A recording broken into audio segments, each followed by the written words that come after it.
Hello everyone. Class आज की video बहुत इंपॉर्टेंट होने वाली है क्योंकि आज की वीडियो में मैं डिस्कस करूंगी how to attempt your business studies board exam. Class आज की वीडियो में मैं वो 6 इंपॉर्टेंट टिप्स डिस्कस करूंगी जो हर बच्चे को ध्यान रखने चाहिए, which you should definitely keep in your mind while attempting your board exams. Class ये वही 6 टिप्स हैं जिनको फॉलो करके I myself score more than 95% marks in business studies. And secondly, as a teacher of business studies, जो मैं इतने सालों से बिजनेस स्टडीज पढ़ा रही हूँ एंड इतने सालों से मैं बिजनेस स्टडीज क्लास 12 के बोर्ड एग्जाम्स चेक कर रही हूँ, आंसर शीट चेक कर रही हूँ, तो it's a matter of common experience, knowledge, observation कि I know what we want from a student. हम एक स्टूडेंट से क्या चाहिए, हम उसके आंसर्स में क्या एक्सपेक्ट करते हैं एंड तब हम उसे फुल मार्क्स देते हैं। तो क्लास आज की वीडियो को बहुत ध्यान से सुनना। ये जो 6 पॉइंट्स है इनको बहुत अच्छे से मार्क कर लो। कहीं भी कोई भी पॉइंट आपसे मिस नहीं होना चाहिए if you want to score full marks. Class let's discuss the point one by one. Point number 1, yes class, सबसे इंपॉर्टेंट चीज है जो आपको वो स्टार्टिंग का रीडिंग टाइम मिलता है for 15 minutes. Class business studies के एग्जाम में आप सबको पता है कि सबसे इंपॉर्टेंट या सबसे कॉम्प्लेक्स कोई चीज है तो वो है केस स्टडीज। डायरेक्ट क्वेश्चन तो कोई भी बच्चा अटेम्प्ट कर लेगा अगर उसने पूरे साल अच्छे से पढ़ा है और लर्निंग करी है। तो क्लास इसलिए उस 15 मिनट्स के रीडिंग टाइम में please don't read the direct questions. Direct question, what is the importance of staffing, state any 5 points highlighting the importance of principles of management, state any 5 points highlighting the features of principles of management, ये तो आपको पढ़ते ही समझ आ जाएगा, इसमें कोई confusion नहीं है। तो क्लास वो जो आपको 15 मिनट्स का रीडिंग टाइम मिलता है वो मोर देन इनफ है एंड उसके अंदर आप सबसे पहले केस स्टडीज को पढ़ना शुरू करें। एंड क्लास कभी भी एक ही बार में पढ़ के केस स्टडीज का आंसर फाइनलाइज मत करो क्योंकि केस स्टडीज ट्रिकी क्वेश्चंस होते हैं, उनके अंदर कोई ना कोई ऐसी छोटी डिटेल्स होती हैं जो आपको घुमा सकती हैं। इसलिए क्लास जब भी केस स्टडी का क्वेश्चन आप रीड कर रहे हो, पहली बात तो बहुत थॉरोली रीड करो। दूसरी बात, class at least read the case study question twice, 2 बार उस केस स्टडी क्वेश्चन को रीड करो एंड उसके बाद ही अपना आंसर फाइनलाइज करो। तो पहला पॉइंट बहुत अच्छे से ध्यान रखो कि जब आपको वो 15 मिनट्स का रीडिंग टाइम मिले तो आपको पेपर में बार बार क्या रीड करनी है, केस स्टडीज, और उनके आंसर्स को लेके आपको श्योर होना है। पॉइंट नंबर 2, यस क्लास, हमेशा अपना आंसर शीट में जब आप आंसर्स लिखना स्टार्ट करते हैं तो प्लीज लास्ट क्वेश्चन से स्टार्ट करें। Class my self being an examiner, being a checker of board answer sheets of business studies, मैं आपको ये बात क्लियर करना चाहती हूँ कि क्लास बोर्ड एग्जामिनेशंस में जो मार्क्स डिडक्ट करने के चांसेस होते हैं हमारे पास वो 6, 5 एंड 4 मार्क्स क्वेश्चन में होते हैं। क्लास ये वो क्वेश्चंस होते हैं जिनके अंदर हम आपकी डिटेल नॉलेज चेक करते हैं एंड उनकी एक्सप्लेनेशन पे हमारे पास फुल फ्रीडम होती है 1 marks, half marks, 2.5 marks easily deduct करने की। तो क्लास जब भी इस चीज को ध्यान रखना, जब भी एक टीचर माइन्यूट चेकिंग करती है वो 6 मार्क्स, 5 मार्क्स, 4 मार्क्स क्वेश्चन की करती है। 1 marks question, 3 marks question, class ये क्वेश्चंस में आप 1 वर्ड आंसर दो, 1 सेंटेंस आंसर दो। जैसे आपको पता है 1 मार्क्स क्वेश्चन में 1 word 1 sentence, you will get marks. वहां पे हमारे पास ज्यादा फ्रीडम नहीं है मार्क्स कट करने की। अगर आपने 1 वर्ड में भी आंसर दिया है, आपने 1 सेंटेंस में भी आंसर दिया, तो हमारे पास इतना स्कोप नहीं होता कि हम मार्क्स कट कर पाए। लेकिन लेंदी क्वेश्चंस में हमारे पास फुल स्कोप होता है मार्क्स कट करने का क्योंकि वहां पे हम आपकी कॉन्सेप्ट नॉलेज, आपकी लैंग्वेज, आपकी प्रेजेंटेशन, हम हर चीज पे फोकस करते हैं। इसलिए क्लास हमेशा मार्क दिस पॉइंट, हमेशा अपना बिजनेस स्टडीज का एग्जाम लास्ट क्वेश्चन से स्टार्ट करें क्योंकि स्टार्टिंग में आपका माइंड एकदम फ्रेश होता है।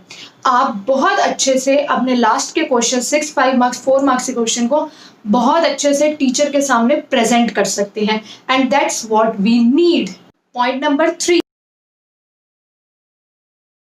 क्लास जो पॉइंट ये डिस्कस करने वाली हूँ मैं, ये बहुत बच्चे इग्नोर कर देते हैं। व्हाट दे थिंक कि चलो हम कोई भी हेडिंग लिख देंगे, खुद हेडिंग फ्रेम कर देंगे and we will get marks. Class एक बात ध्यान रखना, you will get marks but you will not get full marks और कह सकते हैं अबव एवरेज मार्क्स।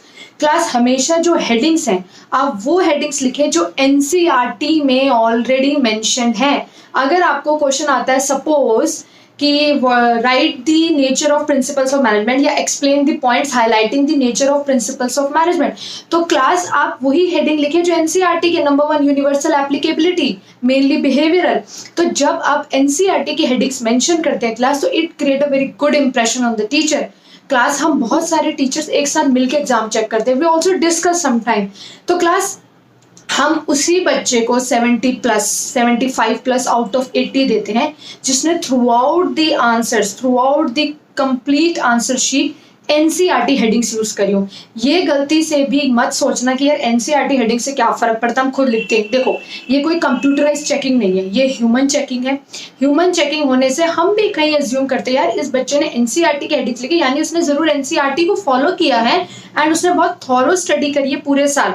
तो क्लास ये बहुत इंपॉर्टेंट टिप एंड ट्रिक है, इसे गलती से भी मत भूलना। जब भी आप 4, 5, 6, 3 मार्क्स किसी भी क्वेश्चन में जब आप पॉइंट वाइज आंसर्स लिख रहे हैं एंड हेडिंग लिख रहे हैं देन एक्सप्लेनेशन कर रहे हैं, तो हेडिंग्स हमेशा एनसीईआरटी की ही लिखना। पॉइंट नंबर 4, यस क्लास, पूरे साल केस स्टडीज पे फोकस करते करते करते ये मैंने बहुत बार ऑब्जर्व करा है कि बच्चे केस स्टडीज सही कर लेते हैं बट डायरेक्ट क्वेश्चंस में गड़बड़ कर देते हैं। डायरेक्ट क्वेश्चंस में गड़बड़ का मतलब ये नहीं है कि आप आंसर गलत लिख देते हैं। जनरली क्या होता है कि बच्चे डायरेक्ट क्वेश्चंस पे पूरे साल ज़्यादा ध्यान नहीं देते एंड इस वजह से जो आंसर शीट में उनके मार्क्स लूज होते हैं वो ज़्यादातर डायरेक्ट क्वेश्चन में हो जाते हैं। क्लास आप ये बात हमेशा ध्यान रखना, अगर सीबीएसई आपसे डायरेक्ट क्वेश्चन पूछ रहा है एंड एज अ टीचर हमें भी पता है यार ये तो सिंपल डायरेक्ट क्वेश्चन है, तो we expect very good presentation on your part, very good explanatory points on your part. Class अगर हमने आपसे डायरेक्ट क्वेश्चन पूछा है write the steps of staffing function, तो क्लास हमें भी पता है ये बहुत सिंपल क्वेश्चन है एंड अब हम आपकी एनालिटिकल स्किल्स चेक नहीं कर रहे कि आपने कितना दिमाग लगा के कॉन्सेप्ट आइडेंटिफाई करे, केस स्टडी सॉल्व करिए। No, we are checking your conceptual knowledge, your explanatory skills. यानी कि क्लास ध्यान रखना डायरेक्ट क्वेश्चंस में टीचर की नजरें और तेज हो जाती हैं क्योंकि क्वेश्चन इजी है, तो इसलिए डायरेक्ट क्वेश्चंस में अपनी प्रेजेंटेशन और अपने एक्सप्लेनेशन पार्ट पे बहुत ध्यान देना। Point number 1, highlight the heading and right the very very very impressive explanation. Point number 2, again impressive explanation, क्योंकि वहां आपको मार्क्स ही एक्सप्लेनेशन के मिल रहे हैं, आपको इस चीज के मार्क्स नहीं मिल रहे कि आपने कितना दिमाग चलाया और आपने केस स्टडी आइडेंटिफाई करी। हमें भी पता है डायरेक्ट सिंपल क्वेश्चन है, तो वी एक्सपेक्ट कि आपके एक्सप्लेनेटरी पॉइंट्स बहुत अच्छे हो। तो इसलिए क्लास मेन टिप कि एक्सप्लेनेटरी पॉइंट्स बहुत अच्छे से लिखें जब भी बात हो डायरेक्ट क्वेश्चंस की and her point, her heading के अंदर जब आप एक्सप्लेनेशन करते हैं तो बोर्ड आंसर शीट के अकॉर्डिंग आपकी मिनिमम एक्सप्लेनेशन 3.5 to 4 लाइन्स की होनी चाहिए। Point number 5, most important point class, stress on presentation. ये मत सोचो कि हम पेपर जैसा तैसा कर दें, पेपर कंप्लीट कर दिया, सारे आंसर्स लिख दिए, लैंग्वेज अच्छी लिख दी, सारे डिफरेंस के क्वेश्चन कर दिए, अब तो हमें मार्क्स मिल जाएंगे। प्लीज, हम बहुत स्ट्रेस्ड आउट होते हैं जब हम एग्जामिनेशन शीट्स चेक कर रहे होते हैं एंड वी वांट कि अगर हमारे हाथ में कोई ऐसी शीट आती है जिसकी प्रेजेंटेशन बहुत अच्छी होती है and it facilitates us for checking the paper, और हम बड़े रिलैक्स होकर उस पेपर को चेक करते हैं बिकॉज हर चीज़ बहुत नीटली प्रेजेंट है, क्लियर आंसर्स है, हेडिंग्स हाईलाइटेड है, इंपॉर्टेंट पॉइंट्स हाईलाइटेड है, तो क्लास हम उस पर मेहरबान ज़रूर होते हैं। तो क्लास इस प्रेजेंटेशन वाले पॉइंट को ध्यान से सुनो। प्रेजेंटेशन में आपको किन किन बातों का ध्यान रखना है? सबसे important, highlight the headings. Please class headings को अंडरलाइन करो, हाईलाइट करो। दूसरी बात class, after every answer leave 2 lines before beginning the next question. Third point class, differentiation. मुझे लगता है more than 50% of the students marks lose करते हैं डिफरेंशिएशन में। क्लास डिफरेंशिएशन को हमेशा टैबुलर फॉर्म में करो, don't write it in paragraph and points. We want tabular differentiation with basis. आप क्लास 12th में हैं, आप कॉलेजेस में जाने वाले हैं, please without basis 12th class में डिफरेंशिएशन करने की आप कहते हैं ना, डेयर भी मत करना, don't dare to do differentiation without basis. Basis and the 2 point जिसकी भी आपको डिफरेंशिएशन करनी है and tabular differentiation with basis. ये मैं पर्टिकुलरली इसलिए बोल रही हूँ क्योंकि I have found thousands of sheet without this thing and we have to deduct marks. दूसरी बात क्लास, एग्जाम्पल जरूर कोट करो। आपके स्कूल टीचर्स ने या आपने जहां भी बुक्स रेफर करी आपने पढ़ा है, एग्जाम्पल्स बहुत होते हैं बिजनेस स्टडीज में। तो क्लास जहां आपको मौका मिले, जहां आपको चांस मिले, वहां पे एग्जाम्पल्स जरूर कोट करो। It create a very good impression on the teacher कि आपने थॉरो स्टडी करी और आपकी कॉन्सेप्ट की नॉलेज बहुत अच्छी है। Next important point class, flow charts. अगर कभी भी टॉपिक आता है functions of staffing, importance of staffing और फंक्शनल फोरमैनशिप आपको एक्सप्लेन करनी आ गई, ड्रॉ दी फ्लो चार्ट्स। जितना मैक्सिमम हो सके डायरेक्ट क्वेश्चंस में, लेंथी क्वेश्चंस में, 4, 5, 6 मार्क्स क्वेश्चन में class try to make flow charts. Flow charts again हमें एकदम जब हमारे हाथ में आंसर शीट आती है, we get the flow chart, होकर हमें क्लियर हो जाता है अच्छा बच्चे ने ये 3 पॉइंट डिस्कस करे हैं, प्रेजेंटेशन अच्छी, देन आपने हेडिंग ली हुई है, हाईलाइट करा हुआ है, पॉइंट लिखा हुआ है, देन हेडिंग दी हुई है, हाईलाइट करा हुआ, पॉइंट लिखा हुआ, बहुत अच्छा लगता है। अच्छा क्लास, एक वो क्वेश्चंस आते हैं, explain the points highlighting the importance of management by quoting the lines. I don't know बच्चे कोटिंग द लाइंस में इतने कंफ्यूज क्यों हो जाते हैं, उन्हें समझ ही नहीं आता आंसर्स को प्रेजेंट कैसे करना है। क्लास प्लीज, सपोज क्वेश्चन आता है कि identify the points highlighting the importance of management from the above paragraph by quoting the lines. तो क्लास एक बात ध्यान रखना, जब भी लाइंस कोट करने वाला क्वेश्चन है ना, प्लीज मार्क माय वर्ड्स, ध्यान से सुन लो। एक पैटर्न होता है उसको प्रेजेंट करने का ना, आपको वही पैटर्न फॉलो करना है। जितना आप हमें इजी फील कराओगे पेपर चेक करने में, जितना आप हमें रिलैक्स फील कराओगे पेपर चेक करने में, उतने ही आप पे मार्क्स जो है वो शार होंगे।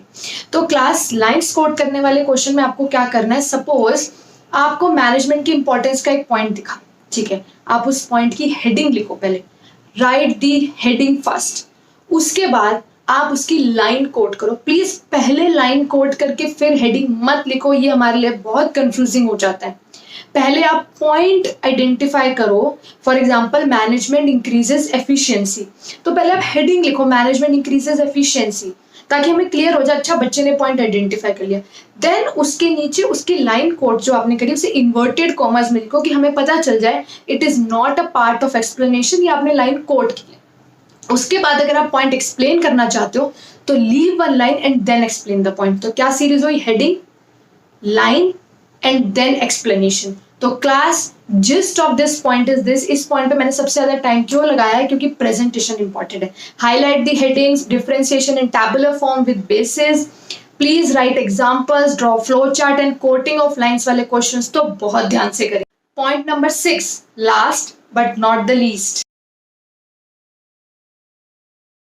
yes we do have to leave time for revision। Class जब आप एग्जाम दे रहे होते हैं ना, तो आप मानो या ना मानो there is a state of panic, होता ही है, आप जल्दी में हो, आपके ऊपर प्रेशर है कि मुझे मार्क्स लाने ही लाने हैं। और अगर कहीं ना कहीं बिजनेस स्टडीज आपका स्कोरिंग सब्जेक्ट है, आपको लगता है यार अकाउंट्स इको से ज्यादा मेरे इसमें नंबर आ सकते हैं, तो प्रेशर कहीं ना कहीं और ज्यादा होता है कि इसमें मुझे मोर देन 95 प्लस या मुझे 100 मार्क्स लाने हैं। तो क्लास इसलिए एंड में अपने पास 15 मिनट्स मिनिमम रिवीजन के आपको रखने ही रखने हैं क्लास, क्योंकि जब आप पेपर कर रहे होते हो तो हो सकता है जल्दबाजी में कोई क्वेश्चन मिस हो जाए। खास करके अब तो 20 क्वेश्चंस आपके 111 मार्क्स के हैं जो ट्रिकी भी होते हैं, उनको रिवाइज करना, 20 marks are more than enough, बहुत ज्यादा मार्क्स होते हैं। आपको एक बार फिर से पेपर गो थ्रू करना है, कोई पॉइंट रह तो नहीं गया, कोई क्वेश्चन मिस तो नहीं हो गया, कहीं हेडिंग हाईलाइट करनी तो नहीं रह गई, कहीं डिफरेंशिएशन का कोई पॉइंट मिस तो नहीं हो गया, कहीं 1 मार्क्स के क्वेश्चन जिन्हें आपने एंड में जल्दबाजी में करा है उनमें कोई गड़बड़ तो नहीं होगी, उनको रिवाइज करना जरूरी है। तो class revision is very important, और आप खुद देखोगे रिवाइज करते टाइम आपको कोई ना कोई इंप्रूवमेंट की चीज दिखेगी कि यहाँ ये और बेटर हो सकता है, या ये क्वेश्चन मेरा मिस हो गया था, या इसका आंसर तो यार ये हो सकता है। ये सबके साथ होता है, मेरे साथ हुआ, सबके साथ होता है, इट्स अ जनरल एक्सपीरियंस। तो क्लास अगर आपका टारगेट मोर देन 95% मार्क्स लाने का है, 100 मार्क्स लाने का, तो क्लास रिवीजन का टाइम गलती से भी स्किप मत करना। आपको अपने एग्जाम को इस तरह प्लान करना है कि आपके पास लास्ट के एटलीस्ट 15 मिनट्स रिवीजन के होने चाहिए। क्लास तो आज हमने वो 6 इंपॉर्टेंट टिप्स डिस्कस करे जो आपको ध्यान रखने हैं while attempting your business studies board exams. एक थ्योरी सब्जेक्ट है तो उसके अपने टिप्स एंड ट्रिक्स हैं। क्लास ध्यान रखें, आपकी कितनी भी तैयारी है, आपने कितने भी अच्छे से बिजनेस स्टडीज एग्जाम के लिए पूरे साल पढ़ा है, बट ये 6 टिप्स अगर आपसे मिस हो गए तो कहीं ना कहीं आपकी उस सारी प्रिपरेशन पे पानी फिर सकता है। यानी आपको ध्यान रखनी है प्रिपरेशन के साथ साथ ये 6 tips. So okay guys, all the best for your exams.